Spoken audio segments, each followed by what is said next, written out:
All right, welcome to episode 281 of Artcasters. I am Joshua Kemble, and you're on my channel. You know where to find me, all that fun stuff. I'm really excited about our topic today because it's actually one I don't think we've done. And Jim brought it up a while ago when I was doing like a live stream, and we were just like, dude, we need to have you on, and that should be an Artcasters thing because it's just a great topic. So before we get into introducing our guest, as usual, I'll introduce our hosts. We also have a guest host today, so I'll have him in the lineup of hosts because he practically is an Artcasters host anyway. So I'm Joshua Kemble. Like I said, you're on my channel. You know where to find my stuff. And if you would like, if you're into indie comics about faith and mental illness, autobio stuff, there's a 122-page graphic novel called Two Stories that's actually on sale right now on Amazon. So if you get Prime, you can spend like maybe $1 more than the years that I spent making it and get a graphic novel shipped to you, which is pretty cool. Otherwise, you can just ask your local comic shop and just go to any independent bookstore online and order the book that way. Well, you know what? I'll go to Corey. I'm going to make this fun. I'm going to go to Corey Kerr next. So, Corey, where can everybody find your stuff and all that fun stuff? You can find my stuff at CoreyKerr.com. And yeah, that's pretty much it. Go to CoreyKerr.com, click on what's new, and that'll be the newest stuff. I love it. I also have this cool show, this hip and cool show that all the kids like on Monday nights. 9 p.m. Is it 9 p.m. Pacific? Yeah. Called the Indie Review Show. So that's probably where you can see me the most. Yeah, I hear that's a good show, but I hear like your co-host isn't so great. That's what I keep hearing. I keep hearing you're really good on it, and your co-host is just a disaster. You might be hearing that as you say that to yourself in the mirror. I'm not sure, but I don't know who else is saying that. All right, Scott, where can everybody find your work and all that fun stuff? Yeah, you can find my work at Serkworks.com. And right now, if you go to, I think it's surprisecomics.com. I've got my copies. These are ready or available for pre-order right now. I think they come out towards the end of the month. But this is my exclusive cover for Betty and Veronica. This is sold exclusively through Surprise Comics, and it's a low print run, so it'll set you back about, I think, $15. But $5 of that goes to benefit autism if you get it before July 4th. So definitely check that out. And I'm going to be doing some remarks, which is something new to me, but I'm probably going to do a video on it. But they're just these little sketches. I get this whiteout pen. I white an area out on the cover, and then I do a sketch on it. And I don't know how much they're going to sell those for, but anyway, so if you want to get this, like I said, they're in limited quantities, and it benefits autism. So definitely check those out. Like I said, I think it's surprisecomics.com. I don't see their URL, but they're located in Arizona. So just do a little Googling, you'll find it, I'm sure. Dude, that's so exciting. I'm going to have to pick one of those up. And good cause. Like my kid's autistic. I'm potentially autistic myself. So I think it's really a cool cause and a good thing you're doing there, Scott, and a rad cover. So you get the benefit of like doing something good for charity and also getting a rad comic. And then on top of that, getting an original like Scott Serkland cover, like unique to that comic shop. That's awesome. Yeah, and the store owners are parents of autistic children too. So that is so cool. Yeah, I love it. All right, and now I'm really excited to introduce a returning guest. He worked on Revengeance with Bill Plimpton. He has made like 1 million independent cartoons on his own, multiple ones that are on Amazon. Jim, where can everybody? So our guest is Jim Lujan. Jim, where can everybody find your work, and where do you want to direct them to like? What do you want them to go look at? Well, thank you. They can go to jimlujan.com, and that'll basically take them to all my films, and then they can go to the bank and then go to Patreon and just send me a bunch of money. I love it. So patreon.com/Jim Lujan. I love Good night, everybody. And that was our guest, Jim Lujan, and that was Artcasters. And we will see you guys. I want it to be noted that I'm reading a comic book. Yes. Okay. Awesome. I'm sorry, that looks like an amazing like comic book. Size? Oh, it is. This is OG. I bought this when I was like 8 years old. Yeah. That is a Savage Fists of Kung Fu. Yeah, I'm sorry. That actually is a really good tee off for our topic because I'm like, as a fan of cheesy kung fu flicks, I wanna read that comic right now. All right, so Jim, like I was doing a live stream like a couple, heck, it was like a month ago now, but like we were chatting about just like the importance of names, and I think it came up because you're working on a short cartoon called Pleasure Beast. Yeah. And literally every time I say that name, because I'm doing one of the voices for Pastor Kyle, cool Pastor Kyle, on that. Every time I've brought it up, like my wife overheard me doing one of the things where I was like, I think I was chewing people out at a party in the plot of the short, and my wife overheard it and was like, "Were you and Jim like yelling at each other?" Like, But I was like, no, we're just working on Pleasure Beast. She just like laughed harder than I've ever seen just from the title of that. And then like it subsequently, like every time I brought it up, it gets a laugh. And I was realizing like Jim is just, you're really talented at coming up with really great names for your cartoons. And then you were like, hey, that'd be a good topic. So let's get into it. Like, what is in a name, and how do you go about sort of naming your stuff?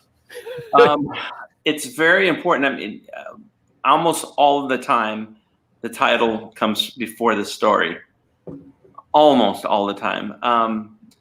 And if and my titles are usually really good and funny, and that's usually where the laughs end. Once they watch the film, are terrible. Why all this self-deprecating humor? Yeah, I just want to be loved. That's when I look through a catalog of music of let's say a band that I don't know or that I don't know, I'm not familiar with their work, and I look at the list of songs and I'm going to jump to a song. I'm going to jump to a song that has the most interesting title. Yeah, that jumps out at me. Now, it's not always the best song, but it's the one I go to first, and that's kind of how I look at it with project titles. It should be something that's really catchy. Is kind of a corny word, but you know what I mean. Sort of, it just kind of draws you into it. Yeah, it's and again, I was just thinking about this today. Like the Star Wars movies, actually, in my opinion, have really boring. They're kind of boring, not boring, but kind of generic titles. All of them. There's never been a Star Wars movie, except for maybe Rogue One. That I can't think of a Star Wars movie that has a really amazing, like, wow, that's a great title. But they're great movies. But yeah, I mean, so one thing doesn't necessarily guarantee quality for the other thing, but I think without a good title or with a really mundane title, you're kind of shooting yourself in the foot even before you start the race. So that's what I'm thinking. Yeah, I would agree. I mean, I have a book called Two Stories, and it's not the most inventive name. And it's funny because my literary agent and I, like before we pitched it out, like we're trying to come up with any name that could fit the book. And that was just the best name for the book because it's such a strange book, and it really does hinge on like two styles, two books, two stories. Like it's just, but it's not as easy to market as like what you were bringing up, like with band names. Like there's a band called Dillinger Escape Plan. They're like this hardcore like math rock band. But the reason I looked into that band, I mean, they had like I'm blanking out on the guy's name, but the guy from Faith No More like did front vocals for them and stuff. Oh, Mike Patton. Yeah, Mike Patton. But I didn't pick it up because like I didn't pick it up. I didn't even know Mike Patton was on the album. I just picked it up because I was like, I have to know what band came up with that amazing name. Like, it's just the best. The name in itself, I think, sells that band. And I've told people about that band, and like the second you say the name, they're like, "Huh, I got to check that out," because it's just such a great, it's a good band name. And I think that you're right in the sense of like a good title can do a lot of the selling of the thing, but it's like having a good cover to your book. Like, it doesn't hurt your sales. It's only going to help, Yeah.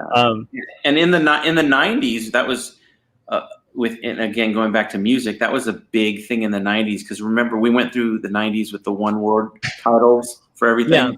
Yeah. The whole grunge era, everything had one word. Like if you had a band, it could only have one syllable in the name. Usually, you had a better chance of success. So, but I don't know. I think in a way, your title also kind of sets you up for a certain path.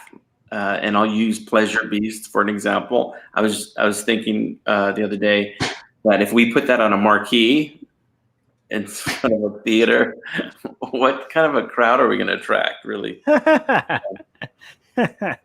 You're going to have a bunch of angry, very strange folks. There is a theater in North Hollywood called The Raven where we screened Infinity Pool. And we had our for one whole week on Lankershim Boulevard in North Hollywood, it said Jim Lujan's Infinity Pool starring Charlie Rossman. For a whole week, cars are driving by. It's right by Bento Box Animation Studios. It's like, high profile, and we were really proud and everything. I'm not sure if I can have, Jim Lujan's Pleasure Beast after midnight, The film, by the way, is not X-rated at all, but it's crazy. But I don't know. I love the title. I do too. And I think, I mean, obviously if people are unfamiliar with your work, that could throw people off, like to think that it's obviously something else. But I think they're like people who are familiar. It's like the fact that it could be confused is kind of half the humor of it, especially considering the context of the story, where it's like, it's just, it actually just, that's a great name. Well, even when they watch my stuff, they're thrown off, but in a good way. So yeah. Well, and that's what you would hope, right? Because it's like sort of off kilter humor. So. Yeah. I love that. I don't know. So maybe we can just do a round on this, but like when you're, when you guys start a project, like how do you start coming up with ideas for names, for your work? I mean, what Jim, like for you? Oh, sorry. Go ahead. I list a bunch of terrible names, one of which I fall in love with. Jim tells me that it sucks, and I choose the one that I don't like. That is not true. Well, that's exactly what happened with Endo-XO. It's true. It's all true. which I wanted to name Ping Ping Boom, which I thought was way better. Yeah. What was it again? It was Ping Ping Boom? Yeah, Ping Ping Boom. Okay. It makes way more sense to the story. Everyone hated it, but I loved it. And you were like, no, Endo-XO is a way better name. So I went with that one. And now your life's better for it. And then some guy convinced me to animate his story, and then I got a music video, and I haven't been able to touch it in 6 months. But you're rich. That's the best part now. You're rich. I am rich in friends and life. Yes. I by the way, still stand by Endo-XO. I think is a fantastic name. Although I can't spell it, but that's don't take that as a. It's phonetic. ENDOEXO. Okay, that sounds. Yeah. I tell you. By the way, Josh, going back to 2 stories, a story of faith and mental illness. You know what my vote was the whole time along. It was to title it. I was hoping you would title the book "Faith and Mental Illness." Yeah, that would have been good. It's funny. Speaking of that, like it kind of reminds me of like Adrian Tomine put out a book called Love and Death, and that's a great title for a book. Like it's you know, it's just that's a compelling title.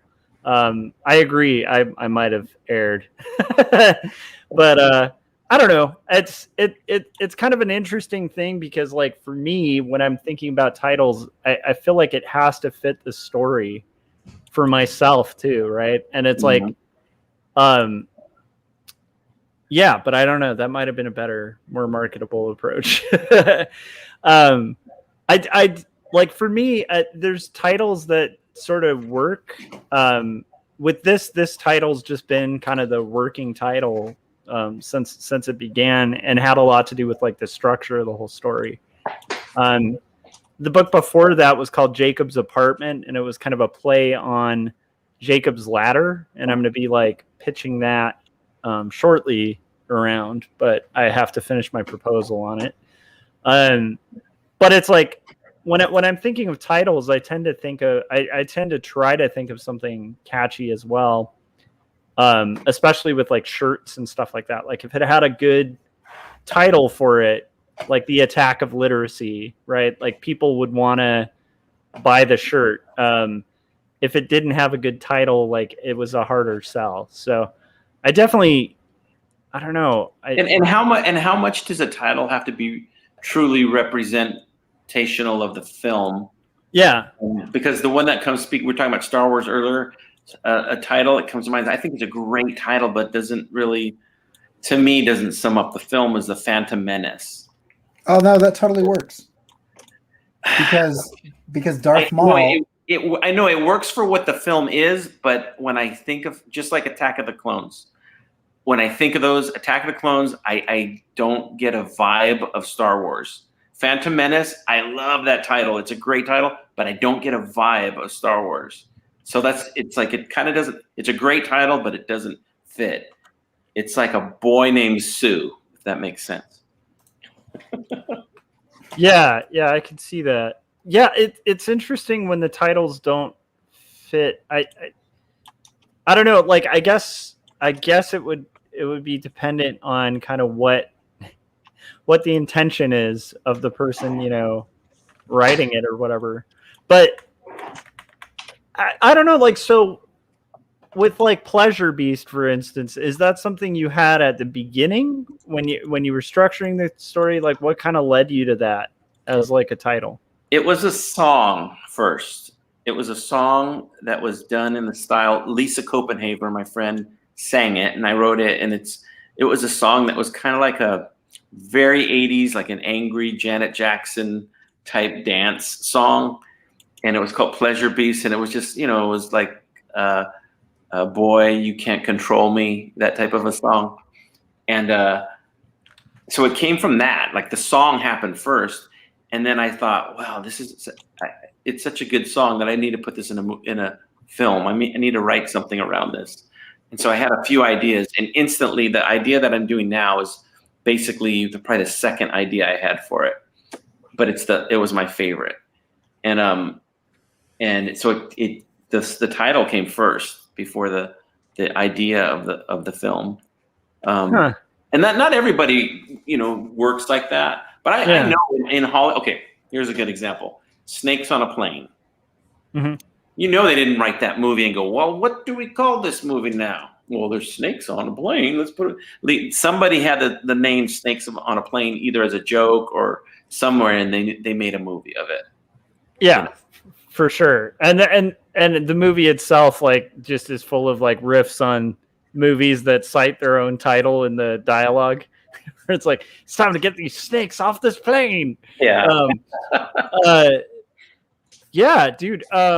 I don't know. Like, so Scott, Young and the Dead, that's a good title. That's a really good title. It's very, very compelling. When did you think of that? Did you think of it before you had scripted, like, your comic? Like, how did you come up with that title? I'm trying to remember if it came before. I don't think it came before, and I don't remember exactly when I figured out the name of the title. But the one thing that I try to do when I create a title for for a project is I try to think of something that works on multiple levels. So with Young and the Dead, first of all, it's Goonies meets Night of the Living Dead. So I wanted to indicate that it's kids versus zombies. And so Young, like, and the Dead, I mean, it's all right there. The other thing is, and when I'm talking about when it works on a couple different levels, that's also the name. And some people don't know this because some people say The Young and the Dead, and I kind of have to correct them because it's actually the name of the main character. That's his last name, Young. So that's one way that it works on a couple different levels because the two brothers, their last name's Young. So that's not the most important part. The most important part is just that that it's kids, so Young and the Dead. So I don't know. It just kind of had a theme to it, or it seemed to fit together. And like I said, I try to do that if I can with most of my comics. The other comic that I was working on before Young and the Dead, which never really saw the light of day, whether I go back to it or not, it was called Retrofits, and it's about this bubblegum pop group from the 70s who disappear off the face of the earth, and then they return 25 years later. Now they have superpowers. They have no idea where they've been, and basically they've been retrofitted with these superheroes or these superpowers. So again, a couple different meanings. One, I like the name Retrofits because it sounds kind of like Misfits. I also like it because it's retro. It's definitely a throwback to the 70s, and the fact that they've been retrofitted with these superpowers. So that's what I really take titles seriously, and I think of something that just works on different levels, and whether somebody knows that or not. Like I said, sometimes I have to correct people, and it's not a big deal if they don't get it, but it's a little, maybe like a little Easter egg, or there's a little more to it. Like, I always like when you're looking at sometimes when you're looking at a logo, like say the FedEx logo, and it's just and then later on you realize, oh, there's like an arrow in there, or like the Baskin Robbins logo, and you realize, oh, the B and the R spell 31 or whatever. Or the Joe Camel logo. Oh yeah, well yeah. It's a phallic symbol. Okay, is that where you're going? No, Scott, I can't believe it. That same dichotomy exists with almost every giant building structure in the U.S. Yeah, any logo can look like a dick if you look hard enough. So, if you look hard enough, there's dicks everywhere. The great I've done that too, not on purpose, but that's got to be the checklist. Okay, looks good. Does it look like a dick? Okay.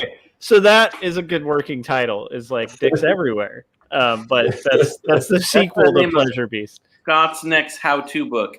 Any title can look like, any logo can look like a dick.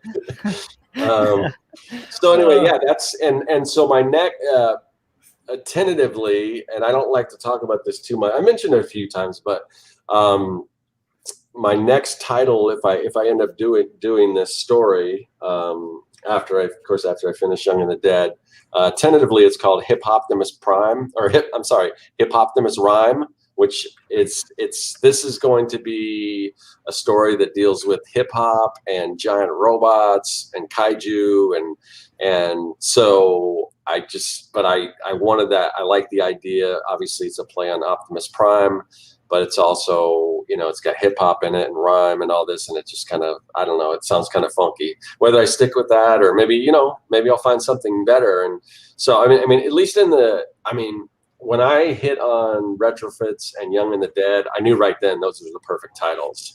But this one I kind of like, but we'll see. Maybe something else will come up. But I kind of, in certain situations, it's just like, oh yeah, that's perfect.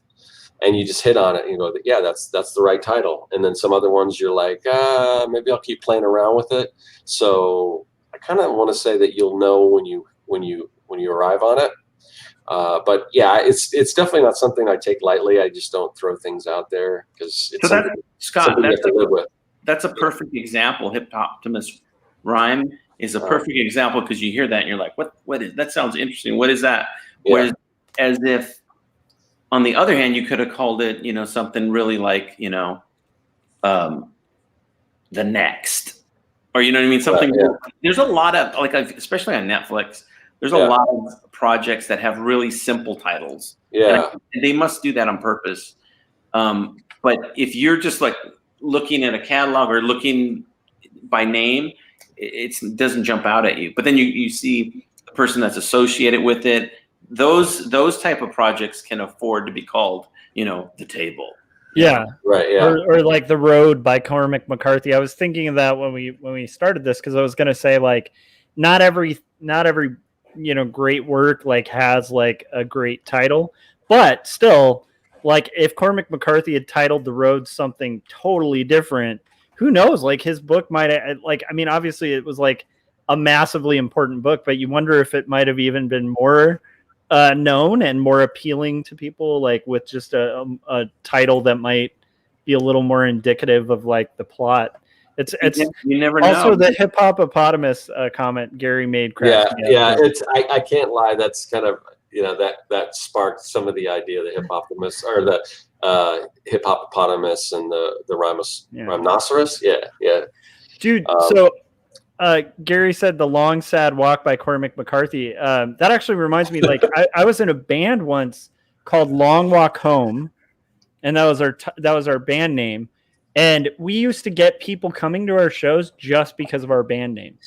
It was weird, it's the only time I've ever been in a band that like people would show up just because they liked the title of the band. Like they weren't, because it just intrigued them. They're like, The Long Walk Home. Well, I've done a long walk home, that was like it just brought thoughts other than just like something like Slint, which is one of my favorite hardcore bands, but like that's not going to engage a lot in your head, that's huge. Yeah. Go ahead, Jim. I was going to say, you'll never guess, but my favorite band name of all time, it's a pretty good band too, but just by coincidence, but my favorite band name of all time is X. I think that's like the perfect name. That is a great band name, actually. Yeah. Yeah, bands are kind of like superheroes in a way that it's hard to find one that's like simple and sums something up that hasn't been used before. And it's funny, like with superheroes, it's like so many, it's hard for me to come up with an original name for a superhero. That's why now it seems like, okay, all the names are taken. So instead of calling something like a noun, let's just call it an adjective. So now you've got stuff like Invincible, where it's the name of the hero. Mm-hmm. And that stuff takes me a little getting used to, because it's like, it's a cool name for a title, but when you actually call in the character Invincible as the character, it's like, okay, we ran out of words. Well, I made some notes prepped for the show for weeks, and I just wrote down 4 movie titles that I think that are really great. Film. I've seen 3 of the 4, but I just think these are great titles. First one is Let the Right One In. Oh, that's so good. It's a great. The American version is good too. And it just sounds like a great title. Did you say you don't know what that's about? It's about vampire kid. It is probably I'm not a huge vampire fan, but it's probably the best vampire movie. My personal favorite vampire movie. They could have called it Vampire Kid, and it's a whole different. Yeah. But that's the I think Swedish version, Let the Right One In, and then Let Me In is the American version, and they're both really good. They should have called the American one Let the Left One In. So, and another title is For a Few Dollars More. I think is a great title. As well as The Good, the Bad, and the Ugly. That's a fantastic. Yeah. It's interesting, like coming up with sequel names too. Like you've got what was it, like Every Which Way But Loose, Any Which Way You Can. So, and you'll find that like when you're titling like book series, you've got things like one for the money, then it's two for the dough, and then they kind of follow that. Yeah. Novels usually will follow there's something in there that if it's a series. A Fistful of Dynamite. That's I don't know if that's the second or the third one in that series, but of Good, the Bad, and the Ugly. Yeah. Is it really? I didn't know that. Yeah. And then I got two more here, and these are all old, but this is a great title, Towering Inferno. Yeah. Which I brought that up just to throw in my dad's in that movie, by the way. Really? No way. My dad was an LA City fireman, and he got to carry Faye Dunaway at one part. Really? Wow. So you know what? I have not seen that movie. I mean, very familiar with it, but I haven't seen it. I've got to go back and watch some of those 70s disaster movies. All right, and then one and a series of films that a lot of great titles in this series, in the James Bond series, but my personal favorite of the James Bond titles is Goldfinger. Yeah, Bond's got some good titles. It's just weird. It's like it has nothing to do with spies. It has nothing to do with to die or to live, or it's just a weird Goldfinger. It's such a same thing with Thunderball. Like, what the hell is that? And then the sequel, Goldmember, right? Yes. You're right though, in the sense of like sometimes like a title, that maybe isn't like. I mean, I definitely think coming up with like a title that's appealing is similar to coming up with like a design concept where it's like it can be obvious, but if you're gonna go with an obvious title, you want it to be like the I Heart New York thing, where it's so obvious, and then one person came up with it. And if you're that guy who came up with it, of course you're gonna have success, right? Because like that's just such a simple solution. That like everyone wishes they had thought of it and then trademarked it and been litigious about it. But it's like, so there's that, like you can kind of go like the very simple route of just like that one word title that like no one's used that sums up your film and is like an aha thing where it's super, super interesting and intriguing. Or you can go the route of like, something really deep that actually is a little longer, but just has it's got like some kind of.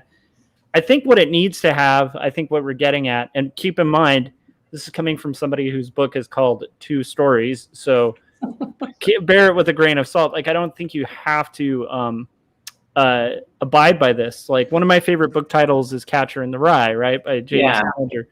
But my favorite book by him is 9 Stories, which is super generic. So it's like it depends on what.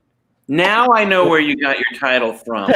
I stole it from Salinger. But like I think the thing we're trying to get at is like there needs to be some kind of aha moment. Like you need to give, like if you're aiming for something that's really going to catch people's attention, I think just giving them a moment of like, my favorite book title of all time, like for books, is like Do Androids Dream of Electric Sheep? Yes, that is great. And that ended up being Blade Runner, right? But I still prefer Do Androids Dream of Electric Sheep because it's just like it perfectly sums up the philosophical context of that story. And yet it's completely mystifying if you haven't seen the story, but it's a great question. It makes you think, and it's like it's just like really intriguing. And I remember getting that at a used bookstore, not realizing it was Blade Runner, because I loved Blade Runner growing up. But I remember being in a used bookstore and being like, oh man, that looks cool. Looking at the sci-fi stuff, which by the way, like I think sometimes science fiction and horror are really good at titles because there's so much stuff on the shelf. And there was a whole era where like you'd pick, like a fantasy novel or a sci-fi novel based on like the cool painting on the cover or on like a really intriguing title, But I think that aha moment is what you're going for, What do you think of the title of the classic film Porky's 2? Do you think that brought in the critic? Probably. I love Porky's as the title though, because it is a funny title, and that I think that would be one of the cases of like a kind of obvious title that as is Animal House as well. By the way, I want to ask the billions of people listening. I want to ask you guys, feel free to just shoot us some of your titles in the chat, like just films, books, whatever that you think have great titles. Yeah. Gary had a question too that I want us to field if that helps. So he said, let's see. So he loves the topic for tonight. He wanted to submit this question. So when I started the comic series, I decided to call it DVSM rather than Dinosaurs versus Marsbots. That's Gary's comic. Partly because there weren't any dinosaurs in the first issue, but also to distinguish it from the campy, cartoony Dinosaurs versus Marsbots stuff I'd done thus far. DV versus M sounded codenamey to me and a better fit for more hardcore serious comics. But now I have gotten to the dinosaurs and stuff. I'm second guessing it. Maybe Dinosaurs versus Marsbots would be better. And then he was basically saying, is the name good because it's catchy, intriguing? Once you start reading, sort of fun and how misleading it is, or just misleading and people would be annoyed. I'll say I prefer Dinosaurs versus Marsbots, but I love the books. And I do like that it's like a code. But I will say, like, just that is a title that I think personally sells it. I don't know what you guys think. I'll be honest, DVSM sounds a lot like BDSM to me. And that's every time I hear that, I'm like, wait, what? Oh, right. So I like Dinosaurs versus Marsbots, but I will tell you, I don't even know. They're not going to watch this, but one of the most disappointing Kickstarters I've ever backed was called Raised by Raptors. And it was this idea of like being raised by wolves, except it was like in caveman tribal era time. And there was this baby that was supposed to be raised by raptors.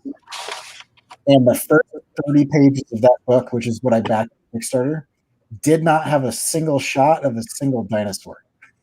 And so, wow. It was all this like Aztec looking like sacrificial stuff and stuff like that. And I was like, so I kind of agree with if the dinosaurs don't show up in the first issue, that is kind of disappointing. But I like Dinosaurs versus Marsbots just because that is just a phenomenal title. Yeah. I would go with the long form, but I do think it is fun.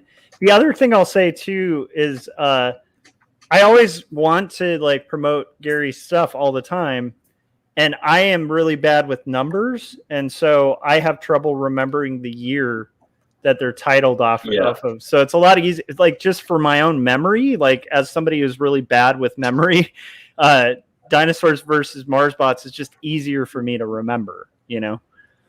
I don't know, Jim, what are your thoughts? DVSM? Yeah, I know two things. One, if Dinosaurs versus Marsbots, that book has to be fun, because the title like that, how could it not be? And the other thing that I know for sure is that any logo can be a dick. So, for sure. Those are the two things I've learned from the show.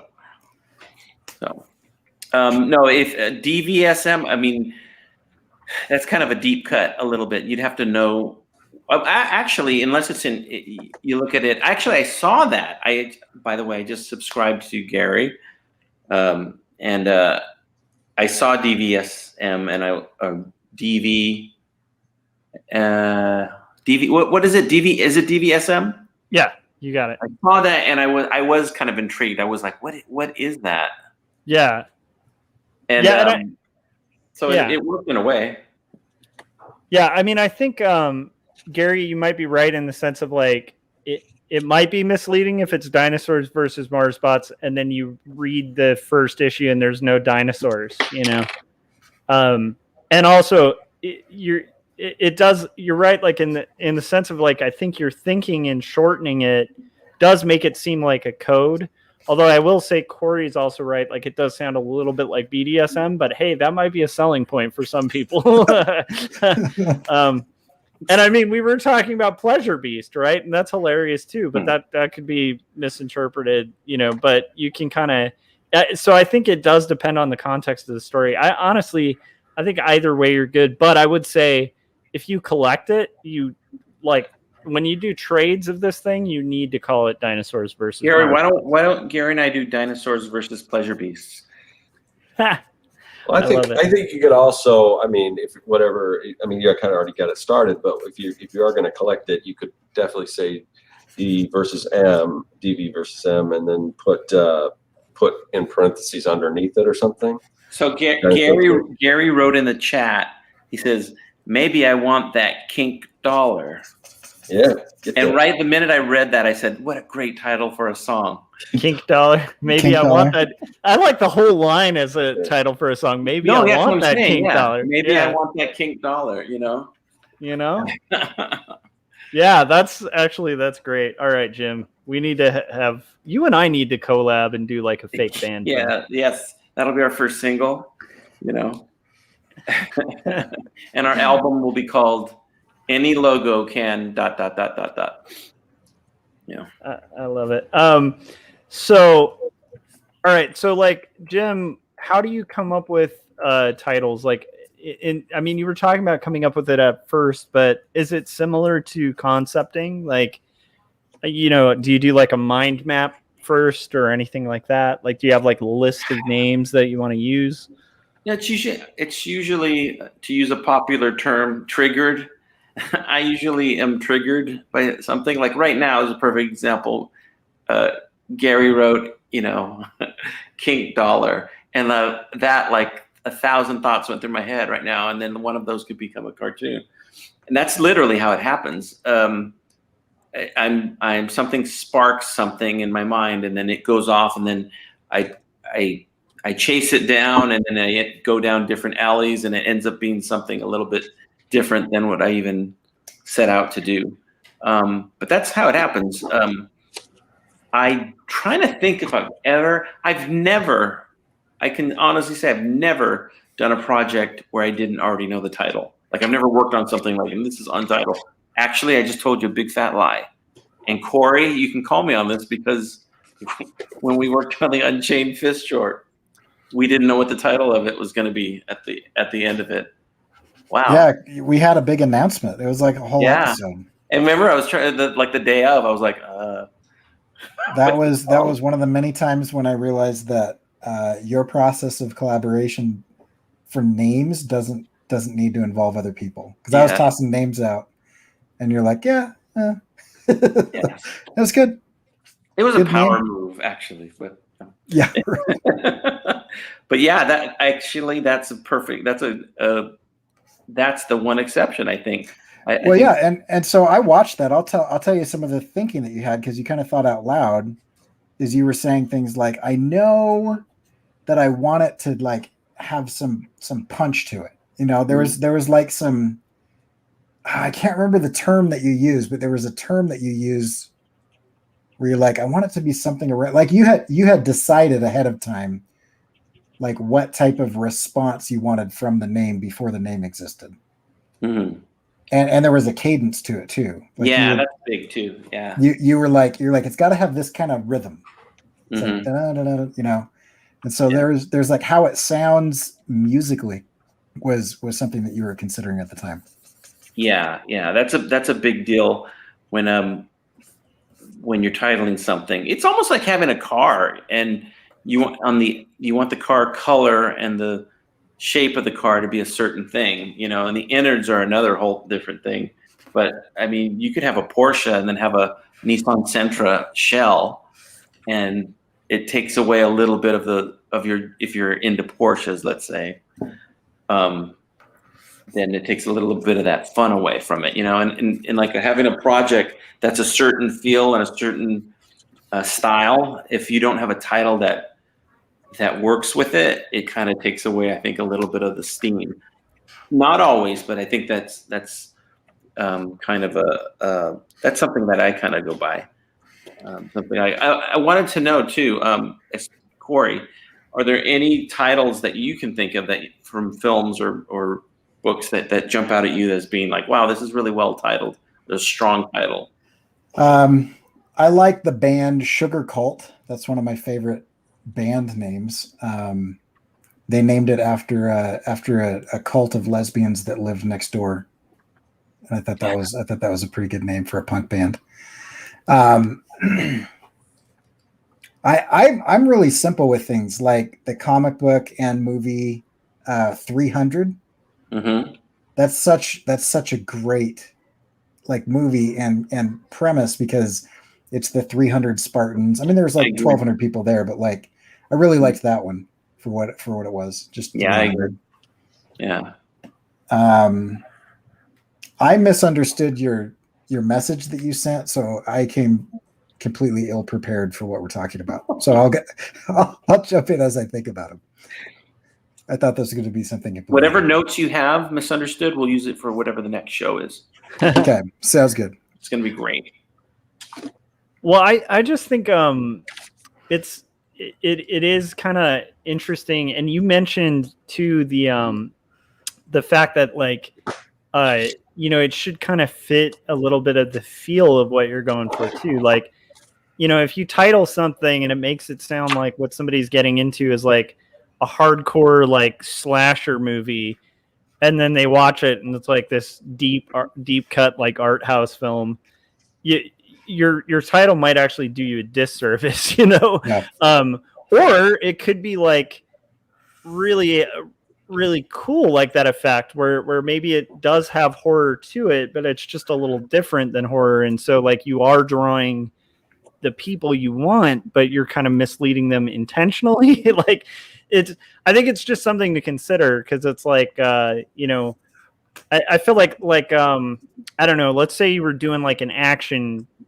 story and you had like let's say it's like an action story where 100 people are going to die, so you could call it like 100 count or something, right? So it's like you're literally just talking about, okay, you go here, you're going to see the body count of 100 like in this action flick. Like that might actually work for a title. Maybe it's already been used, but it's like that would be something to consider if you're writing an action story, but like I wouldn't necessarily like give like an action-y title, or like Fists of Fury is a great title for a kung fu flick. Like that's perfect, right? Anything with fist is pretty awesome. Josh, this is one just came to mind just because we just covered this. Yeah. Gorillas. And it's actual guerrilla warfare with apes. Those are the type of titles, like that's what I'm shooting for when I do something like Young and the Dead or Retrofits or whatever. Yeah, just like that really quick, easy sell, and that's not a bad thing. Like I mentioned with the I Heart New York, right? Like that's kind of like the essence of like really strong design, is like if you can get to that simple solution that no one's thought of, that's the place to go. So Gary names two movies that are fantastic movies in his opinion as well. Yeah, but that he says has terrible titles. I don't agree with that. I love those titles. One is The Shawshank Redemption, which and both of these, I believe, I don't know, but I have a gut feeling maybe both of these titles were thought of before the movie, like what I did with Pleasure Beast. So it was Shawshank Redemption. It was, I forgot the name of the model. The poster. Yeah, Rita Hayworth. Rita Hayworth in the Shawshank Redemption. But that goes back to like, do androids dream of electric sheep? I think different mediums may require different titles. Yeah. I don't know that Do Androids Dream of Electric Sheep would work for a movie. Not a big budget movie, maybe not. Yeah. And Blade Runner is a great title. Yeah, the other one was Eternal Sunshine of the Spotless Mind. I think that's a perfect title. Like honestly, that to me for the film, I honestly can't think of a better title for that thing. I mean, like I feel like that is. Well, you're right. It's not necessarily great for a film, but then again, I don't know. I kind of think it might be. It's tough to say. I had a very purposefully pretentious title for one of my films, But looking back, it was a swing and a miss. Like I should have. But it was called Faith Healing Through Superior Firepower. I love it. Which is a great title, but what did that become? I don't know. It didn't work with that. What did it become? No, that's the title of it. Okay. Yeah. It's actually a John. There's another title. It's a John Henry Unicorn film. Okay. So that's everybody's homework assignment. Here, since I typed out some of my titles, I'll let the audience know why I'm here. This is sheer greatness, right? Okay, here we go. Of course, Josh, I know you like this one, Freak Daddy. Mm-hmm. That's one. Of course, there's the famous Revengeance, which I found out afterwards is Metal Gear Solid has something called Revengeance. I had no idea. So, oh wow, no way. That is a good title. Yeah. Here's something else. This is kind of eerie and true. A great comic book maker. The guy that did, and I just went blank on his name, but he's the guy that did the DC Comics, something to do with the space race. He died recently. Oh my gosh, what's his name? Anyways, I'll think of it right now. But he came out with after we started Revengeance and it was in production, he came out with a book called Revengeance, and it had the same font as ours. Oh wow! Total coincidence because our title had been released in public. Like we had been telling people we're working on Revengeance, but this one font that we were working with, he used the exact same font. But there's no way he could have taken it. Darwin Cook. That's who it was. That's who I was going to say, but I wasn't Darwin sure. Cook. Yeah, Darwin Cook. So Bill Plimpton wrote him a letter, an email, and it wasn't like a threat email. It was like, hey, just wanted the heads up. And then he wrote a real nice one back, like, I am sorry, I didn't realize. And it was just a case of, it was a weird case of people thinking alike because the fact that he used the same exact font that we did, but it wasn't a font it's not even a font that we ended up using for the final. But it was so weird because we sent him the artwork and it looked like we ripped him off, Yeah. In a certain font. Yeah, dude. What you're bringing up though is like a huge thing for concepting too. Like whenever, and this definitely goes for like jokes or like bits, right? Like when I was doing shirts, for like a living, that like in the kind of shirt design community, it's like everybody's angling to find a bit that nobody else has done, and then do it the best that it can be done. And then like if you're the first to get there, great, but it was so common in that community for two people around the same time to come up with the same exact concept, because like funny kind of exists out in an ether, like where like good titles or like good band names or like good songs go, like where every once in a while like a song has the same riff. It doesn't necessarily mean the person who wrote the song heard the other song like that had the riff. I think we're all pulling from like a common creative pool. So I definitely noticed that. Like I did Puppet Checkup, and then I remember it was like 3 months later, there were like 10 other Kermit Puppet X-Ray bits like as shirts. And I looked at the dates and I think mine was first, but we were within like such a close enough amount of time where it's like, I know they didn't see my work. Like we just all kind of happened on the same thing. And not that was a new bit, because I think that was actually from Sesame Street. Like I do think there was one where Kermit actually gets an X-ray, but it's just like this weird thing where like a good premise like can and that's something to be aware of with titles too. And there are some titles that are so generic they're reused multiple times. So, do you guys ever stockpile titles? Yeah. Stockpile titles. I keep a list. Yeah, me too. I got tons of, and then I make copies of that list in different formats so if it gets deleted. But I'm just looking at one now. I must have there must be 60 names on here, different titles. And some of these have been made too. So Josh, what you're describing it happens in science all the time too. It's called multiple discovery or simultaneous discovery. and so like calculus and several other things, there's these like watershed breakthrough moments that come from the zeitgeist.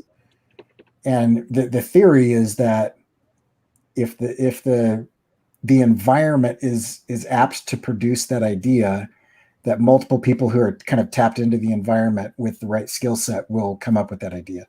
Yeah, that makes sense. So, I mean, that could explain the revengeance thing. So, Jim, give us more of your names because you have great names. Maybe while I'm looking real quick, post Gary's latest comment. That's a really good theory. It is good. So Gary was saying, here's my theory. I think movie titles need to invite and describe, where book titles are allowed to intrigue and only make sense after seeing it. And I agree. I think there's some bookish movies and then some filmish books that cross those barriers. But in general, I agree. Okay. Go to grocery store, finish laundry. Oh, wrong list. Sorry. Okay. One of my personal favorites, San Giorno Must Die. Oh, that was great. It fits. It fits. Fits. It feels like a spaghetti western. Totally does. Yeah. New Wave Dentist. The high concept piece. That's that right there, though. I think that's a good example of like something you do often with your titles. Like that in itself is just a bit on its own. Like that's a joke as a title. Like it's self-fulfilling, and so like even if you don't see the film, it's gonna get a laugh. Like when you say that, that's a funny idea. A New Wave Dentist. So how confused would people be if it was called New Wave Dentist and they went and saw it and it had dinosaurs versus Mars bots?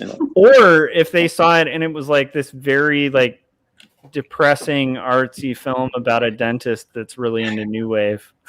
Okay, not to go on a tangent, but Gary just mentioned Kill Bill. I'm gonna say it. I think it's a terrible title. I always have. Just my thought.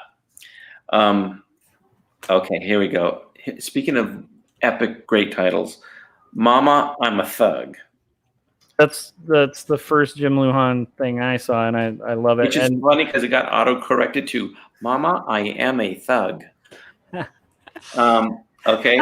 Mother, I am a Thug. Thank you. Have you seen Throw Mama from the Train? Yes, that's another great title. Yeah, Danny DeVito film. You know what though? I will tell you that's a worse title than the Strangers on a Train that it was based on, which is a great title too. Like Strangers on a Train. Is it based on that? So, but yeah, I thought so. You're probably right. I never thought about that. I've only saw Strangers on a Train. Yeah, Strangers on a Train. I think like the two people meet. The one's like, hey, I have this terrible lady that I'm engaged to. I need to get rid of. And the other guy's like, well, I have all this trouble with my mom. Maybe you can off my mom. And right, or it's his dad. I'm sorry. In Strangers in a Train. But I think Throw Mama from the Train's like kind of the same premise. So Hitchcock ripping off Danny DeVito again. Yeah, I know. Okay. Like, Hitchcock rips off so many people, man. Like he even made a black and white version of Psycho. Can you believe that? Any logo can look like a Hitchcock. That was on a little delay for me there, but all right. Back to the great titles. I'm hooked. Go ahead, Stuart. Go ahead. I'm hooked on the Mama thing now. But what about Stop or My Mom Will Shoot? You know what? That's such a terrible title. That's actually great. But the problem is the movie wasn't supposed to be horrible and funny. It was supposed to be like an action kind of with a tongue in cheek. But had it been like if Stop or My Mom Will Shoot, if that was like a Lonely Island movie title, that would be great. Yeah. Full Metal Jacket's one of my favorite titles. That's a great one. Yeah, like that's just great. Yeah. And it's interesting because it's like it's just a bullet, but I mean like it's just a really great title for. Eyes Wide Shut. That's a great title. I think. Eyes Wide Shut is an excellent title. Yeah, that's a fantastic title. Chicken and Cigarettes. That's again another example of like those titles that you come up with where the title in itself is a joke that ties in with the film, but it's like it's so funny at the get-go that like I can just imagine like a pitch meeting where you just say that and instantly you have the start of buy-in just by that. Like, yes, some power broker. Gentlemen, got 2 words for you: chicken and cigarettes.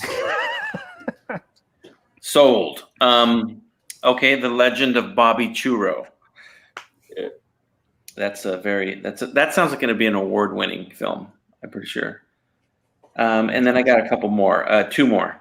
Ooh, Gary mentioned Burn After Reading. Sorry, that's good. Oh, Burn After Reading. Great title. What was the one with the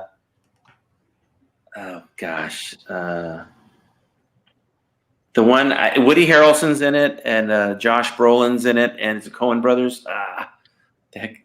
Speaking of titles, I should know. Maybe it's not that great of a title because I forgot the name of it. The one with Dead. Friendo. Yeah. Flip a coin, Friendo. Anybody? Something Old Men. What was it? No Country for Old Men. Yeah. That's a good title. That's a great title. There Will Be Blood. Excellent title too. Great title. There Will Be Blood, and they came out around the same time. But I love those titles that have suspense within them, right? No Country for Old Men, like, just kind of feels ominous. Yeah. So No Country for Old Men could have also been like a war movie. That would have been a good title for that. Or or like an old Republican. Just kidding. The Joe Biden documentary. So here's my other 2. I got Alpha Nerd, which that's pretty excellent. Yeah, that's about a nerdy superhero. Before it was chic, by the way, And then last one I have is one that I suggest people go to YouTube and check this one out, called Hard Crumbler. Crumbler. And I like that because it was so ambiguous. You're like, what's that about? What's that about, Jim? Tell me. And that's about a guy who gets out of prison and people are trying to kind of get him to slip back into his old ways, and he doesn't want to. And he's looking for something. There's a MacGuffin in it. So, and millions of other titles to be found at jimlujan.com. But let me ask you guys this too. I know, Scott, you mentioned Hip Optimus Rhyme. Optimus Rhyme. Let me hear some of your titles that you've had in the past. We may know or may not know of that you're kind of proud of, that you guys are like, I always like this title that you guys have done. I'm just curious. Is there anything out there that's, I'm trying to think, even if it wasn't that successful or you didn't pursue it that much? You asking Scott or everybody? Everybody. Anybody wants to come. Silence of the Lambs is another good title. Yeah. That is a great title. It's a terrible comic, but I like my first comic, The Mixed. See that? Yeah, it's The Mixed. I have no idea what it could be about. Yeah, it's about the common ancestry of all of the mythological creatures and monsters of lore, and it's how they're mixed with aliens. Got it. But yeah, From Hell's Heart was one that I did. That's good. I remember you telling me about that one. Yeah, that's a great title. If you just lift, amazing authors and just take part of one of their lines, it makes for really good titles. That's what that is. I think the best title that I've ever heard was My Struggle, but no, I'm just kidding.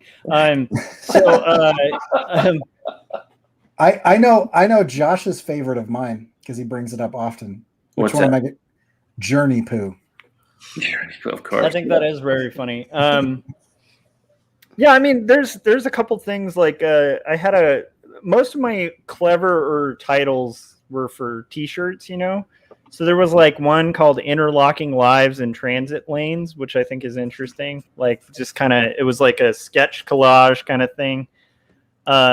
There was, the League of Cliche Evil Supervillains, which I think was the bid in itself. It was just a bunch of heads of, but I think that title literally sold the shirt. That's right up there with New Wave Dentist. Yeah.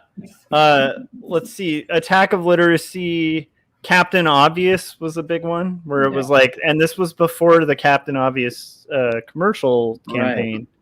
Is there a relation to that? I really feel like they owe you some sort of royalties or something. We looked into it. Okay, good. I guess like it's one of those things where when something's in the zeitgeist, you kind of can't do much about it.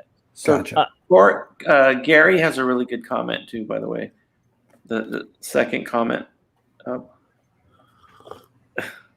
Oh, 2 girls, 1 cup, intrigues and invites. I felt comfortable throwing that one since Josh went for my struggle. 2 girls, 1 cup. So, I loved this idea, although it's funny, I feel like this might have been done, but it was Franklin Delano Roosevelt and his ingenious robot legs.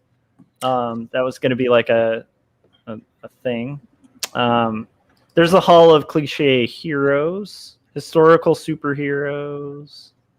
I don't know, like the main thing is like I think for me, like my titles are not so great other than my shirts. Attack of Literacy was good. Yeah, it is really good, but not all titles need to jump out at you. Yeah. I mean, it really depends on the project, because sometimes you can have a wild project and have the most simple title and it fits.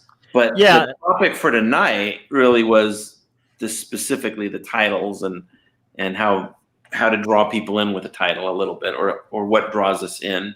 Yeah. To the projects with title. And I think like I guess for my own projects, like Jacob's Apartment would be the big one for a title. I liked it on multiple levels because the book is doing a whole parallel of like these characters named Jacob and Sarah. It plays off of like Jacob's Ladder. There's a whole bunch of like stuff. So like that title actually I think was slightly intriguing. And also I think it does make you like, it's a slice of life book, but it definitely I think would make somebody be like, like what is it about this guy's apartment or whatever. And I think it implies a narrative. I would say the worst title is probably my current book, which is 2 stories. Although I still think it's the best title for that book. So it's kind of a weird parallel. But I definitely think like coming up with like a hook, especially like if I were to do like a sci-fi or an action or like anything that I do really honestly think like it depends on your genre too, when you're coming up with stuff. But for me, I do hope I like the fact that Scott was mentioning that double part to it where like if you've read Young and the Dead, you get to have that aha moment again, like because it's it's got like a riffy title, right? That's like, oh, okay, it's an adventure, right? And it's definitely like a horror, but like then when you find out the character's name is Young, like that's a nice little addition. And I think like if you can do something like that with your title where it takes on more meaning, like after seeing it too, that's good, There's a whole series too of the usually they're a series of movies, but the rise of, the revenges of, the what else, the planet of, a lot of times. Mm-hmm. Fill in the blank. What do you think? How do you feel about those? Well, to me, that's kind of almost like what you were talking about with Star Wars, which I know I in some ways I kind of agree with you that they're not great titles, but they, for the most part, they kind of repeat. And there's a certain I don't know if cadence is the right word, but like a theme. It rhymes. But it's like the old serials. It's something like Attack of, Revenge of, Return of. So in some ways, I think it works for what it is. Yeah, because for instance, I think it depends on the genre. Like if I'm seeing like a kung fu flick on the shelf and it starts with like Legend of, I'm like, okay, I'm in, I'm sold. Like Legend of Drunken Master, I think is a great title for a cheesy action kung fu flick. Like, House of Flying Daggers and Curse of the Golden Flower. Yeah, those are great. I think. What about Master of the Flying Guillotine? That is good. That's a good one. That's good. Yeah. I love that. Yeah, I definitely think like and then again, like there's also like I think sci-fis that have kind of a generic sounding name, but it's super exciting. That maybe even the film itself isn't as good as the title, like Plan 9 from Outer Space. Yeah, that sounds really awesome. Like I want to see that. Absolutely. And I remember as a kid getting it, like at a like really little kid, like getting it at like a video store and then watching it and being like, "Oh, this is terrible." Like, but the name and the poster are so cool.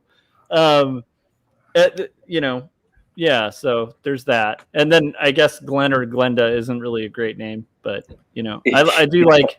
I think sometimes like there's like with B movies, like the name almost exceeds the thing itself, you know? Yeah. Now, you know what? Okay, can somebody explain to me what IP Man is? Why is it called that? Is it? It's It Man. It Man. Yeah. But I don't know what that stands for. Is it 2 words? It's Ip and Man. So it's not Man. I just assumed it was is it Japanese? That's a Japanese or Korean? I can't remember. I just assumed that was a. That's his. Okay, so Gary said that's his name. He's a martial artist from China who I think defeated every martial artist in the world in championships. So like that's why it's called that. It's based off of like a very famous person. But you're right, like the name isn't the most appealing unless you're from a region or really familiar with like martial arts, and then you'd be like, oh, okay, this guy's like a legend. But it's it's based on like this guy who I guess established a lot of the earliest like kung fu schools or something. So it's Ip. His name is Ip, and his last name is Man. Yeah. Okay. But it is a really cool series, and it's interesting. And I guess the guy, I think he had something to do with training Bruce Lee too later on. So right. Yeah, Bruce Lee. Almost all of Bruce Lee's movies have fantastic titles. Enter the Dragon. That's a great, I mean, no question. You want to see that, you know? Yeah. I'm trying to think of like, what do you think? The Raid is a great anime titles. What's your thoughts on those? Some of the ones that are like Neon Genesis Evangelion or Samurai Champloo. Cowboy Bebop. Cowboy Bebop, I think, is great. You like the title? Well, it's because it's based on jazz, like bebop it's a space jazz. Cowboy, you know, and jazzy. Okay, I was not familiar with it. Oh, it's so good. Have you not seen it? No. That is worth watching just for animation editing. Like it is one of the slickest edited things I've ever seen. Like and the same guy that made that also did Samurai Champloo, and both of them are essential watching. They're phenomenal. Yeah, it's like just the credit sequence for Cowboy Bebop. Just watch the credits. It's like the beginning intro. It's like you got a series of films, or is it a film? No, it's a TV show. Yeah, they had one movie based on it, but like it's a the nice thing about that animation house too is they do very limited series. So I think they go like 3 seasons or something, and then it's done. Yeah, I do. So they're really tight. I do love the cleverness of anime, how they can take a little bit of animation and stretch it out and stuff like that. And you know that I'm a fan of that. So, well, those ones are strange. Like those ones are unusual. Like they're so classy. Like it's hard to. I don't know. Yeah, like I can't even put into words like how good those. If you see the slick intro sequence, you'd just be like sold pretty quickly because it's very like it's slick. And then Corey's right about Samurai Champloo, which is a less strong title, I think. But it works so well in the intro because it's like this hip hop. Yeah, it's basically hip hop samurais, right? Yeah, which is probably a better title than Samurai Champloo. Yeah, but like in the thing, they're doing this like beat, and then there's this guy that just goes at the end, Samurai Champloo. And it just works so well in the music. I wonder if they were writing the song. Yeah. And the song, like, you know, anyway, but yeah. And the song, the music's great too. So it's funny because both of those are awesome editing, and like the other one is like the whole feel of it is just hip hop, like underground hip hop, and then Cowboy Bebop's the same thing but with like jazz. It's anyhow. Sorry, we're rambling about that. So I guess our topic tonight was Corey and Josh geeking out about anime. Corey and Josh try to get Jim to watch anime. But no, like Jim, like knowing your taste and stuff, it's like I guarantee you would like Cowboy Bebop. It's really good. What else? Let's see. As a game geek, I have to mention some of my faves. Oh, Bionic Commando, Legend of Zelda, and Castlevania. Castlevania is a great title. Yeah. And then there's weird things like, Super Mario Brothers. Right. That's kind of a horrible title. Yeah, absolutely. Because they took the game Mario Brothers and then they're like, what if they jumped really high? Yeah. And there was more than just this one stage. It could be like Super. Well, Donkey Kong. It's such a weird. It fits though, Right. But that's one letter away from Monkey Kong. Maybe there was something called Monkey Kong. I'm sure everybody but me knows. It must have been because I don't think there was a donkey. Maybe they couldn't get the Monkey Kong rights, so they said, let's make it a Donkey Kong, which it could have been Honky Kong. That would have been. That's a whole different series of films. That's a whole different. I don't know. I think at the end of the day, it's like, I think the thing. Oh, I just thought of it. One of my favorite titles of all time, and this only works if it's because it's good, is a book called A Brilliant Work of Staggering Genius by Dave Eggers. It is it's literally called that, which is completely absurd, except that it actually is a brilliant book, and it's genius. So it's like it's the weirdest, most self-aware, but like poke fun at yourself kind of title, and it's still to this day is one of my favorites. And the only way he could get away with it was actually by making a brilliant book. Because if you went with that title and it wasn't good, I don't know. I don't know if that. Our Gary Google says that in Japanese, donkey means stubborn or difficult. Oh, so it was like stubborn ape. I should know these things. Hey Gary, what does Donkey Kong mean? I wish I had. I know. On my phone. I know Gary's amazing. Yeah, that was pretty good, Gary. That was a good. He probably knew that. He didn't Google it. Yeah, so I mean, what for you, Jim? Like, what draws you to a title? Like, can you pin it down, or is it just too elusive? No. I think Corey kind of summed it up. It's that the cadence. It's the pronounceability, how it just kind of rolls. And it has to fit the project, of course, but. Yeah, I think that's it. It's a lot to do with the cadence, how it feels coming, rolling off your tongue a little bit. That's a big thing.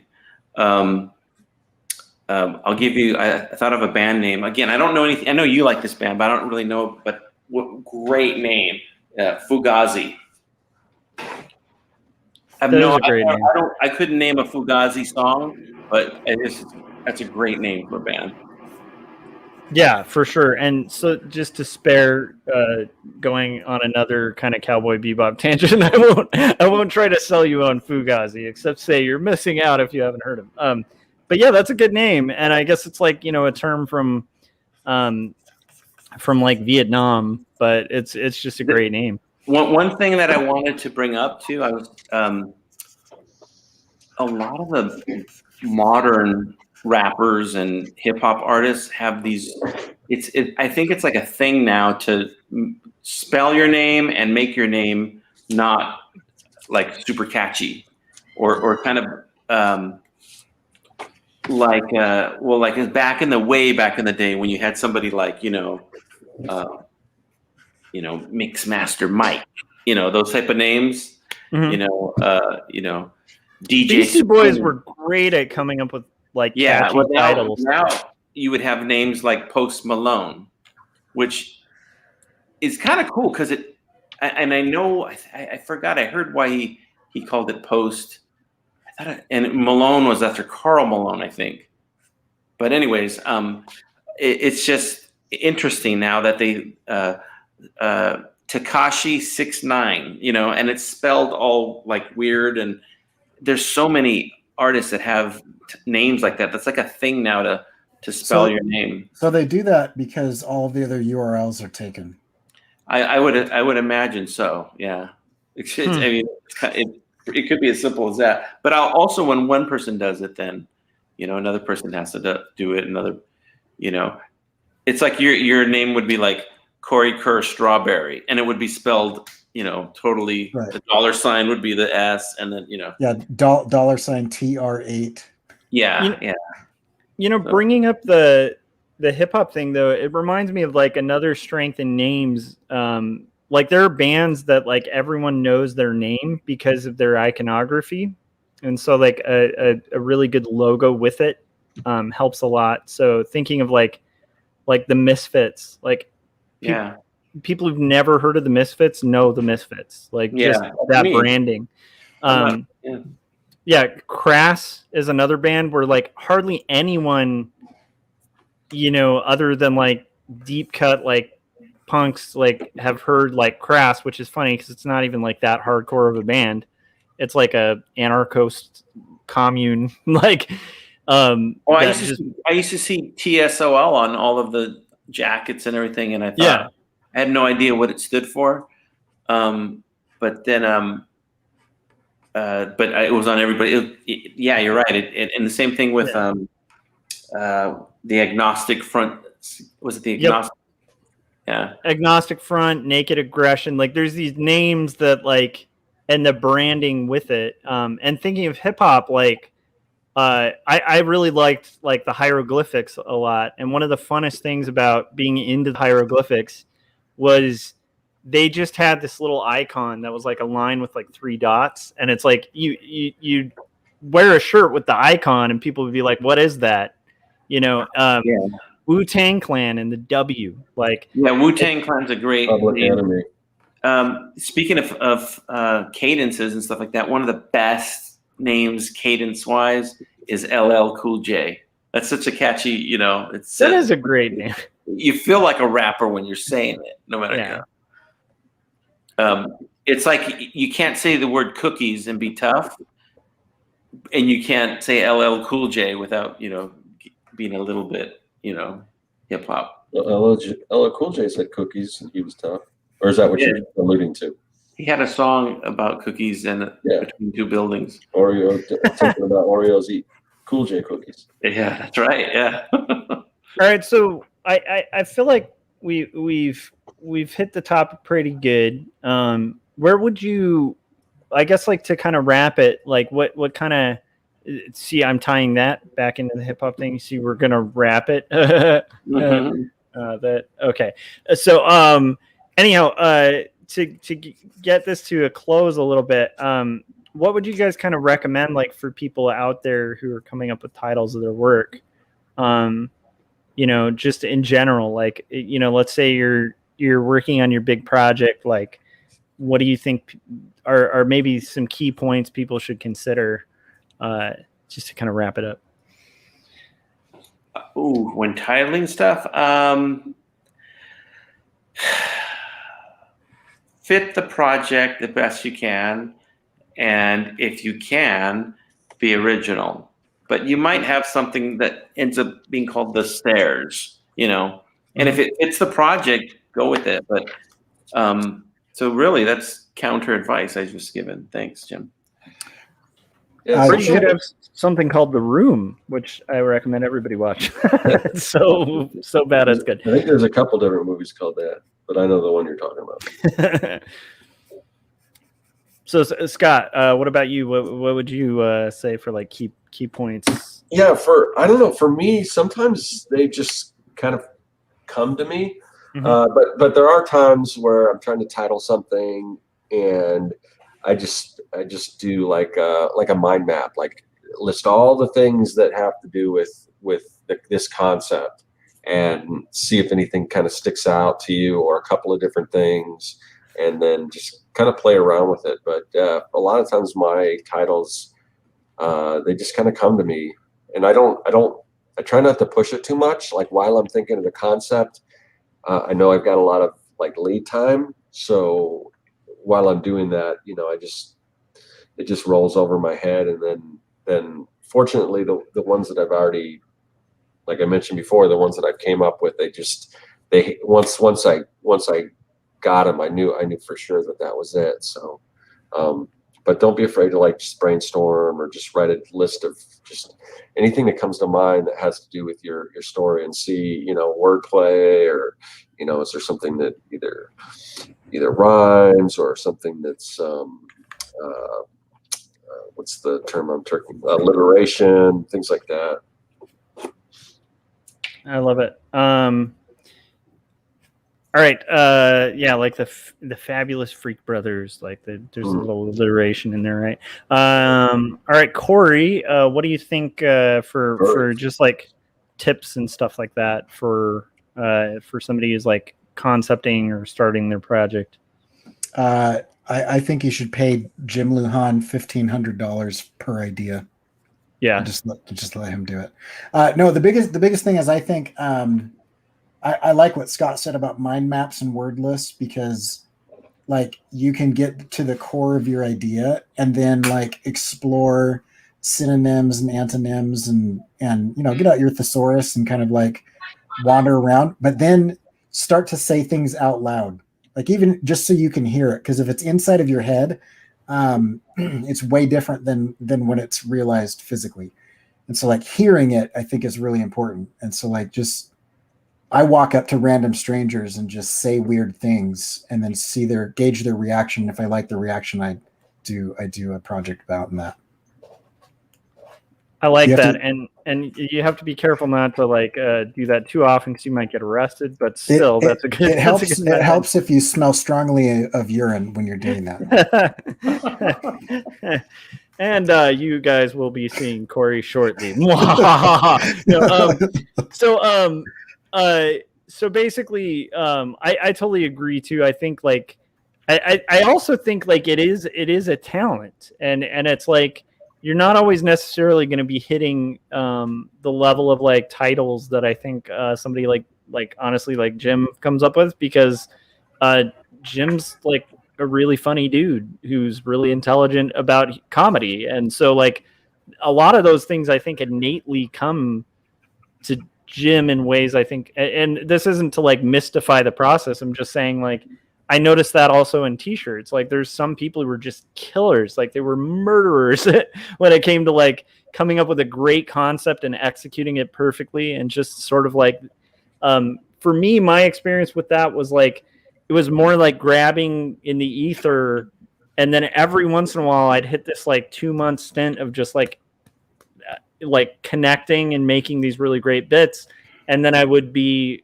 distant from it for long periods of time. So I kind of reinforce what Scott was saying too, about just like, it's just a lot of the times these things will come to you, and I think as the artist, like, you're going to find what's right. And then a lot of the times, if it gets made into a film or something that's not made by you, maybe corporate will kill your title, but like, yeah, but I do think like, anybody watching this should go to Jim Lujan's channel, not just because he's a guest, not just to see his awesome animations. That's all good stuff, but literally just scroll through and look at all of the great titles that he's come up with for his shorts, because they're just like, they do sell the work really effectively. Thank you, Josh. And for some reason, I heard you saying that in my head in Mr. Rogers' voice, and it was really cool. If you just go through and scroll, see all the titles you can see. So titles can be fun sometimes. Titles are beautiful. And remember, any logo can be a Hitchcock. I do. I love Mr. Rogers, so I'll take that as a compliment.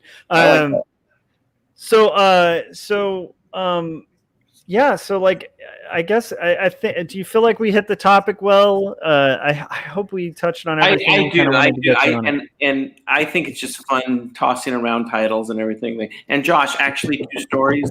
To be honest, it sounds very classic. So in your catalog of work, you have 2 stories, but you'll have other stuff too to go with it. It works for what it is. And your book's great too. Oh, thank you. I just joke because it's like when we're talking titles and original titles, it's kind of like equivalent to like if I had a coffee shop called Best Coffee. So thank you so much for like the topic, for the idea, and again for coming on. Where can everybody find your work and see your animations and all that awesomeness? JimLujan.com. And also, if you're a patron of mine on patreon.com, there's going to be some big sneak previews coming up soon in the next couple weeks. So I love it. So everybody should join and be a Patreon. Should patronize me. Yes, go patronize Jim. All right, Scott. Where can everybody? Oh wait, Scott, you close it out. Corey, where can everybody catch your work and see your stuff? You can see me at CoreyCurr.com. All right, and yeah, that's it.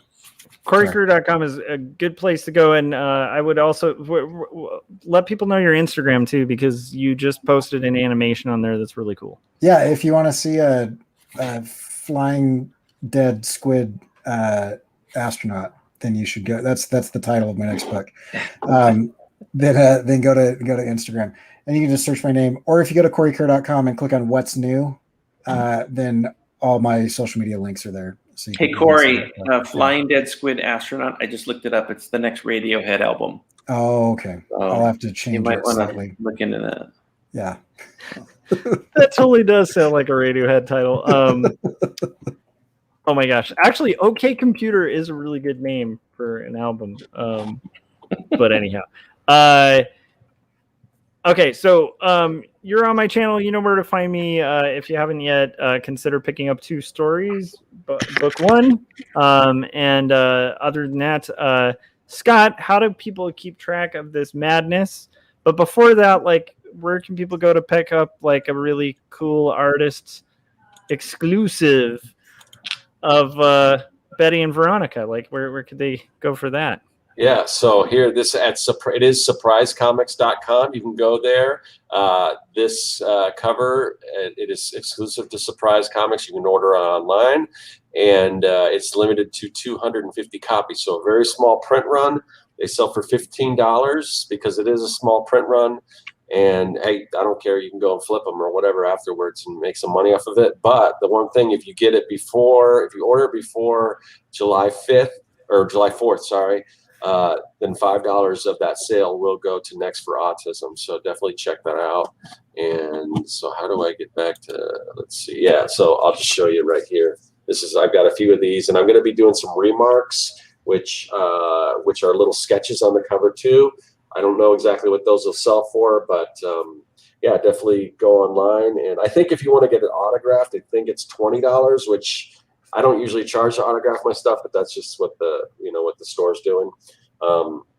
But anyway, so definitely check that out. Go to surprisecomics.com and you can get that. Like I said, benefits Next for Autism. And like Josh said, this show that we're doing right now, we do this show every single week. Well, not every single week. Last week I had to take a little vacation, so we didn't do last week. But typically we do it every single week. But if you want to know, whose channel we're going to be on, because it bounces back and forth from Josh's channel to my channel. It also typically on Thursday nights, but it might be a different night. The best way to find out exactly when we're going to go live, who our guest is, all that stuff is to join our mailing list. There's a link in the description of this video, and we don't spam you or anything like that. We just send out a little, usually about 30 minutes ahead of time. We send out just an email with a link to where you can join us in the live chat, and it'll tell you who the guest is and all that good stuff. So definitely check that out. And I just wanted to thank everyone in the chat. This is a great conversation. At first I was like, yeah, this is cool. I wonder if we can get a whole show out of it. But we definitely did. So yeah, awesome.